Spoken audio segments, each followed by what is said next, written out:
Hey guys, in this video, I'm gonna read to you the introduction of this book called Messengers of Light. So here's the book cover. Here's the one. It's a bit old. It's been I borrowed it from a friend, and it says The Angel's Guide to Spiritual Growth. The author is Terry Lynn Taylor, author of Answers from the Angels. So I'm gonna read to you an introduction, the preface, and the foreword of this. And these are the points that I got from this book. It's a very helpful book for me.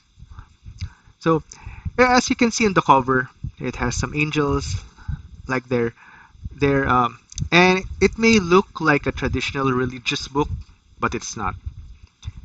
It has helped me overcome my trials, my mistakes, my shame, guilt, and seriousness in life, and I'm still learning to do it until now, as our emotions and thoughts can sometimes be hard on us.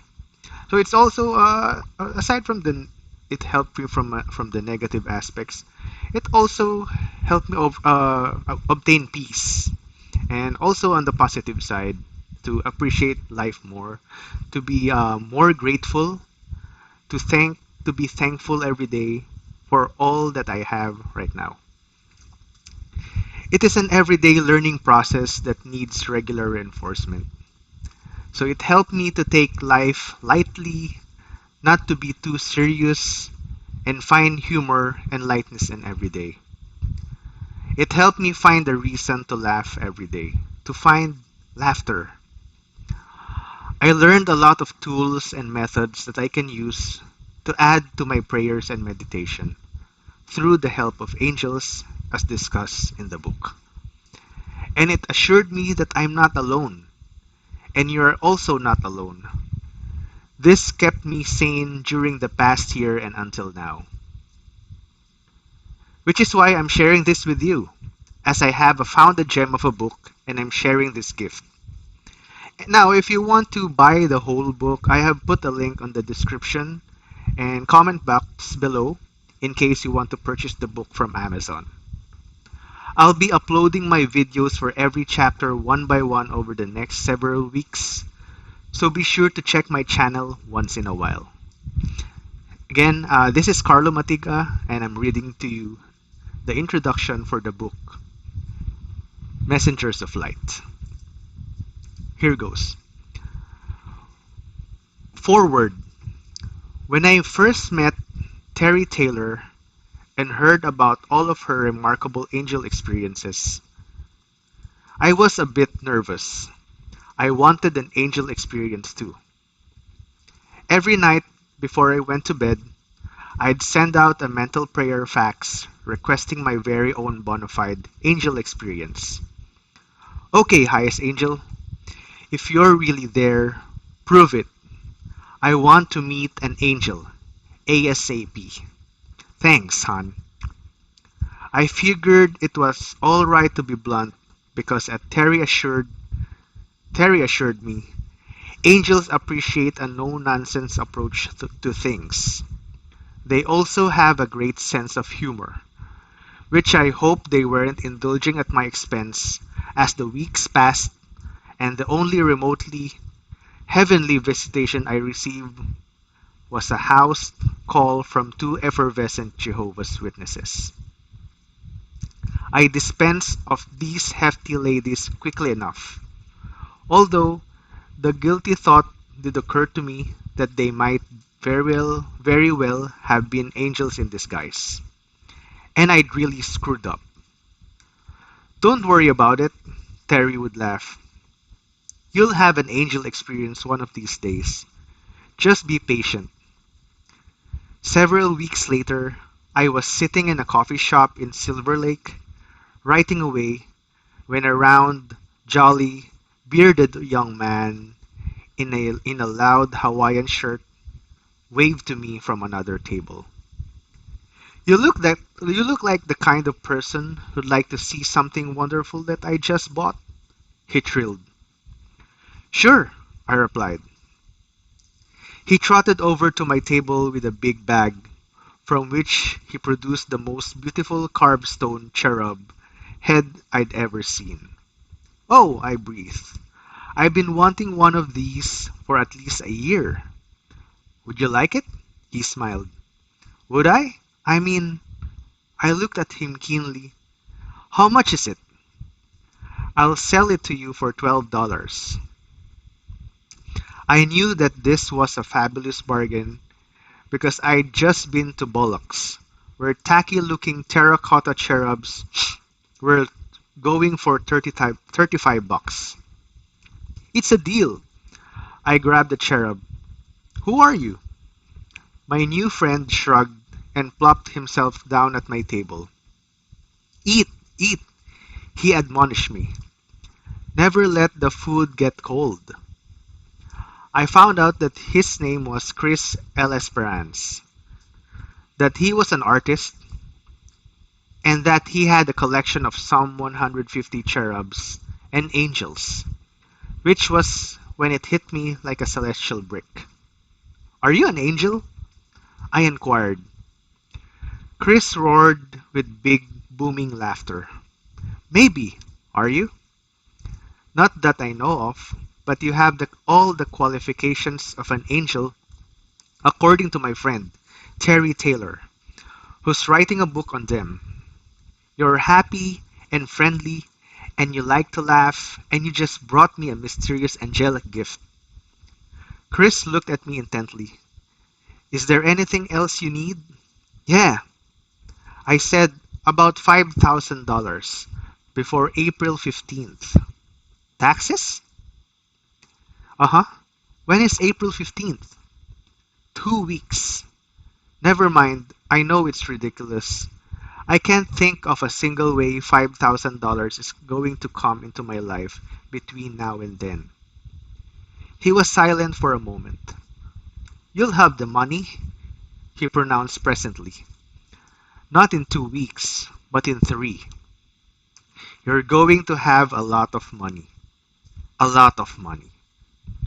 Something about the way he said that gave me a tingly feeling. I don't know why, but I just knew that he wasn't your average, everyday Los Angeles cornflake. I raced home to call Terry. "I met an angel," I babbled. As soon as she answered, "Wait till you see this cherub he sold me. And he says I'm going to have my tax money in 3 weeks." Terry just laughed her wonderful, tinkly laugh. "That's great," she said. "But just remember that angels can be off by a few weeks or even months. Time isn't one of their strong points." "If he's off by years, what I'll tell the IRS?" "Oh, he's probably pretty much on target. Don't worry." 3 days later, I was sitting in my agent's home when the phone rang. He excused himself and came back about 5 minutes later. "How would you like a check for $8,000? He asked. I got that tingly feeling again. "How?" "That was an editor. They've got a book project, and they're looking for a writer. You'd be great." Well, to make a long story short, I got the job and a check for over $8,000 5 weeks later. That angel was only 2 weeks off. I told Terry when I took her out to dinner to celebrate. "That's not bad. They can really go out in left field sometimes. But that's usually only when they're having fun with you. Like when you ask for something really stupid. This one knew you needed the money. Anyway, there are such things as angels, and they do come into your life when you call on them. And even when you don't, and even when you don't. And Terry Taylor will show you how to get in touch with them, how to spot them, how to utilize them, and most importantly, how to learn to love life the way they do. Angels, you see, are not just the winged beings of Judeo-Christian heaviosity who reside within the dusty halls of biblical lore. Nor are they dead people sprouting feathers. Not in Terry's book, anyway. As she so convincingly explains, angels walk the earth just as you and I do, and in fact could very well be you and I, for each and every one of us has angel potential just waiting to be unleashed. Terry has encountered angels in the form of gas station attendants, drifters, waitresses, you name it. I myself met an angel posing as a counter girl at one of LA's most obnoxious McDonald's. And once you begin to be able to sniff out angels yourself, life suddenly becomes a never-ending adventure, in which those you meet are no longer faceless strangers, but rather possible harbingers of joy. Through Terry, I soon became adept at making contact with the heavenly kingdom. I learned about angel mail, a technique whereby you can send letters to the angels of various people whose aid you're seeking or whose annoyance you'd like to obliterate once and for all. I learned about angel conferences, in which you can summon as many angels as you like for a board meeting to discuss and resolve the agenda of your life. I learned about angel satchels, convenient forms of baggage that are smaller and lighter than a bread box, in which you can place people or situations who are bothering you and let the angels take care of the air freight. Most of all, I learned how to give up the things in life that distressed me, surrendering them to the care of the cosmos, and to actually believe that I could have anything that I wanted out of life. Well, almost anything. Almost anything. The angels never gave me the marriage that I thought I wanted, with the man I thought I wanted. This really bothered me. So what's with this angel mail? I said crossly to Terry one day. 6 months after I had sent a letter to my dearly beloved's highest angel asking for us to get back together. It's been 6 months and I haven't heard a thing from the angels. Their postal system must be worse than Italy's. Just trust, Terry assured me. If they're not getting you something, it's for a good reason. I'll say, on a worthiness scale of 1 to 10, this man turned out to be a -6. He eventually made my life so miserable that I was seriously considering joining the Jesuits. And a year after I'd used angel mail, the man I truly waited for all my life just happened along. You see, said Terry, you just mailed the letter to the wrong person. That's all. It took the angels a year to track down the right address. So, I'm a convert to angelology. I'm a convert to angelology. And after you read Terry's book, chances are you will be too. I hope so, because once you let the angels take care of everything that once drove you crazy, you'll find yourself on the road to true happiness. So pack all your troubles in the old angel satchel and smile, smile, smile. The angels are here. From Mary Beth Crane. Preface. The purpose of this book is to expand your awareness of angels.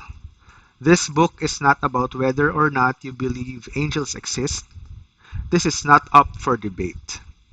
It is about knowing and noticing the ways of angels so you can incorporate angel help into your everyday life. There are many popular positive thinking and self-help books around. Messengers of Light is not another positive thinking book. Angels are the missing link in the chain of self-help titles. These ever-helpful messengers of divine providence have thus far been neglected in the context of self-help, self-development, and self-reliance programs that expect people to do everything by and for themselves. Angels are heaven-sent agents who are always available to help you create heaven in your life. This book will help you expand and develop your awareness of angels so you can obtain unseen help with your spiritual growth and happiness.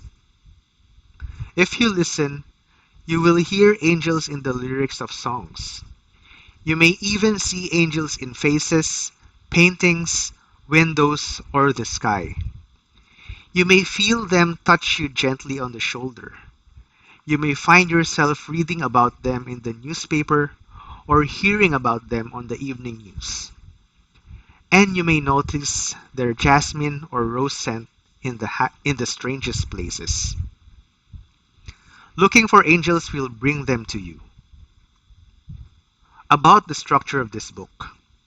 Messengers of Light is divided into 5 parts, sequentially designed so that the information introduced in each part will be useful in the following parts. The chapters are kept short for several reasons. For one, angels are light and playful. They do not want information about their ways to overwhelm anyone. Also, the philosophy behind this book is not to give pat answers, but to encourage you, the reader, to come up with creative questions to answer and problems to solve for yourself in your own special way, with your own special awareness of how angels can assist you. Short chapters also enable you to skip around the book and read whatever appeals to you in the moment. Part 1 covers the nature and origin of angels in a light manner. Angels have been around for a long time and have taken various forms in almost all of the world's religions and cultures.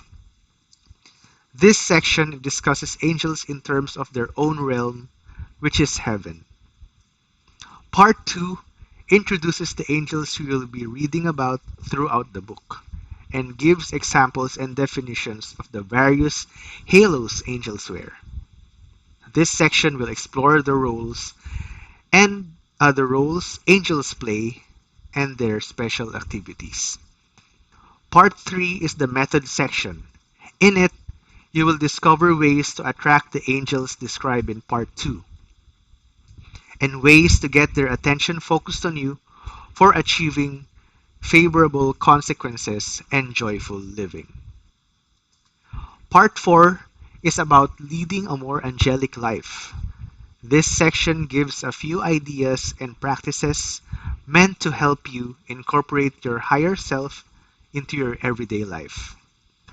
Part 5 offers a potpourri of noteworthy angel propaganda. It includes descriptions of other people's experiences with angels, and it also lists other books and miscellaneous information on angels. Keeping an angel journal will be helpful as you read the book, for writing down thoughts about angels and for putting into practice the methods recommended in the various chapters. See the introduction to Part 3 for more on keeping an angel journal. How I came to write this book. You may wonder, before or after reading this book, where I got my information and why I decided to write a book on angels. For as long as I can remember, I always knew that angels existed and I always thought they were a good idea. My philosophy was, why question something that makes so much sense to me? So, instead of trying to disprove the existence of angels, I collected positive information about them and stored it in the back of my mind as an ongoing research project. As a teenager, I tended to be a bit reckless, and I had a friend who also had this tendency. I remember that each time we had a close call, we would comment that our guardian angels were probably fed up with working overtime. We also discovered that our guardians could do other special things besides saving us all the time. We figured out that if we asked them, they would help us get things we wanted. When I look back at the silly things we asked for, I see how truly patient and loving they were with us. And that is the beauty of it. All human requests, regardless of importance, will be considered by angels and brought to pass if they are for the highest loving good for all concerned, or at least if they aren't exactly harmful. Approximately 5 years ago, my research project gained momentum with the help of my close friend and spiritual witness, Shannon. Together, we began looking in earnest for books and various other sources on angels and their ways. We started searching out people who we thought either were angels or had had experience with angels.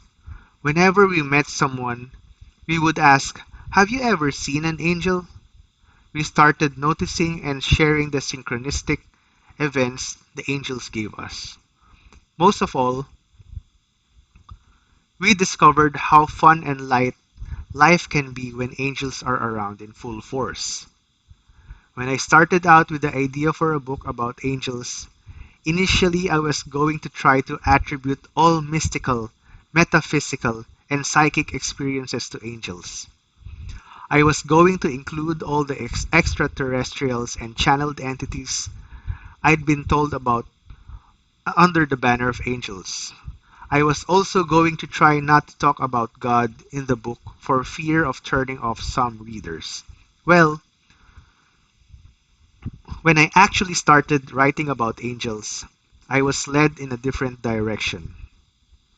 I found that the experiences people had with extraterrestrials just didn't fit the experiences that I and others have had with angels. In fact, they were very different at the core because these subjective experiences and the theories about them are so elusive in nature. I won't go into the details. I will point out a major difference I found in the stories about extraterrestrials or disembodied spirits versus those about angels. The major difference is that in all the non-angel situations, there was a great deal of interference, positive and or negative, in the life of the person who was receiving the messages or experience. And the messages came in the form of words, often including very verbose details. In contrast, the angel experiences consisted of joyful feelings, strong intuition, inspiration, and a sense of permissionary non-interference. Words as such were not used by the angels. Rather, the communications were interpreted into words only later by the person to describe what was meant and how they felt. In every case, the angel experience left the person with a sense of well-being and deep peace. I also found it awkward to talk about angels without mentioning God. It seemed silly when I tried to think of angels flying randomly in circles, just happening to do something nice once in a while without some sort of leader or higher being in charge, or without an ultimate purpose. So when I do mention God in the book, I mean to represent the love that is the angels' raison d'etre, the love that they play with to maintain love in the universe. My information has come from various sources, experiences, literature, and the people I know. The main source I used for the book was my strongest intuitions regarding angels, which came from a synthesis of all the outside information I've taken in and all the inside information I have from a deep sense of knowing. And of course, I ask the angels to inspire me at all times. I don't feel I have channeled angels in the traditional sense because angels speak to us in feelings and guide us by inspiration. Most of all, angels give me the feeling that I am not alone in the universe and that I am loved. I have tried to remain true to myself and to the angels. I wrote this book to share information that has made my life fun, happy, meaningful, exciting, successful, loving, easy to take, and less serious. Here are some of the main messages angels have for us. Life is really not serious, and humor and levity equal creativity. Life can be beautiful like the colors of the heaven. Humans need to incorporate celestial play and joy into their lives. We can trust the loving ways of angels and in turn learn to trust and love ourselves. Angels make life happier and easier. Use this book as a guidebook to the realm of the angels. Discover ways to create angel angel awareness and to attract angels into your life. If you do, the angels will share with you their anti-stress, anti-gravity, and anti-aging secrets. End of the introduction. So in the following weeks, guys, I'm gonna upload the chapters inside the book. And if you'd like to do an advanced reading, you may purchase the book with the link that I have provided in the description or in the comments. So till the next time, this is Carlo Matig again. See you around. Thank you.